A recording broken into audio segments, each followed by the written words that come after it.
All right, for day 2 on your monster pots, we can tidy things up a little bit and see that beautiful shape I've got from the bowl.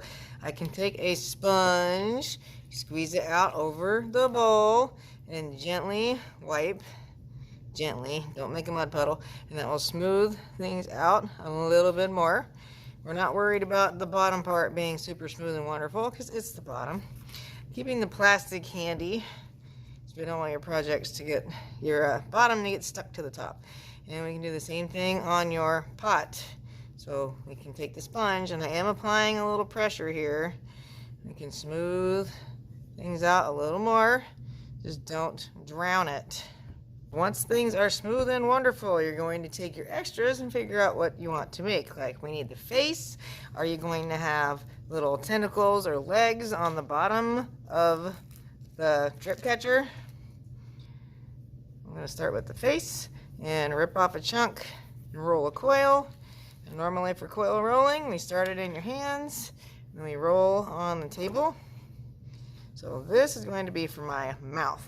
Now when we attach parts, we're not just going to stick them on because they won't stay. That's where we use something called slip, which is super wet clay. And we also have our handy dandy toothbrush. So what we do is we use the toothbrush to score, which is scratch the clay surface. And the slip is like the glue that holds everything together.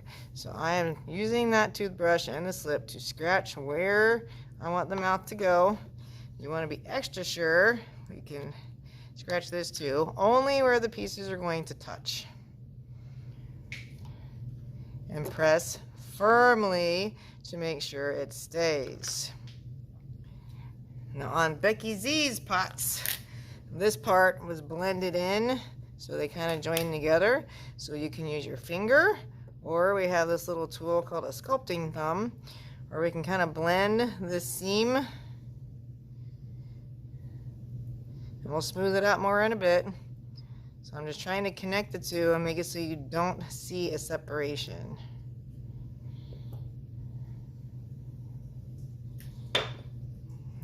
Smooth it with my hand. See, now he's got a fat lip sticking out.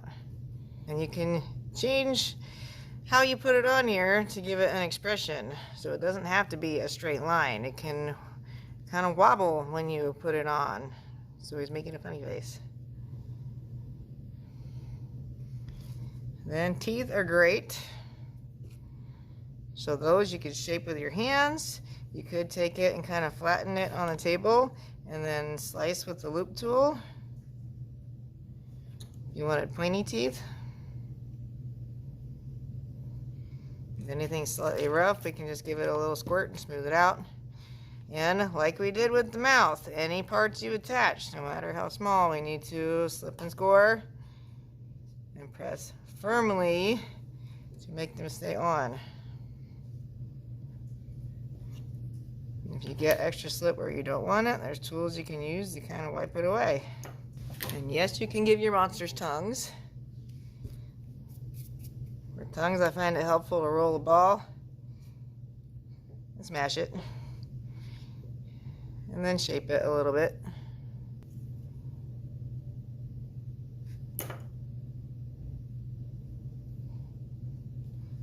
If you want texture on it, I have found cheese graters make excellent tongue texture. We don't grate it like cheese, we just kind of roll it across.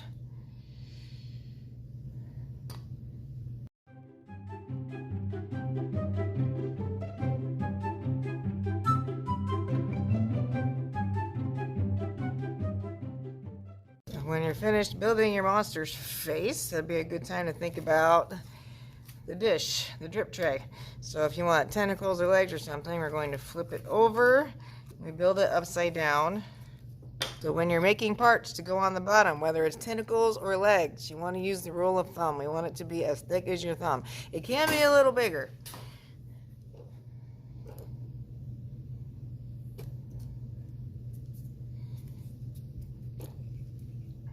So rolling coils is usually good for making legs.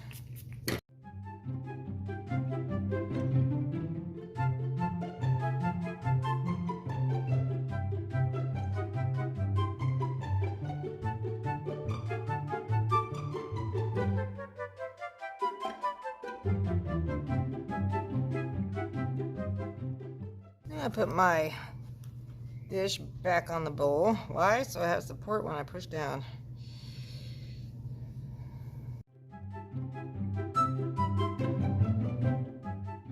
Make sure my bottoms are even, and this is going to dry upside down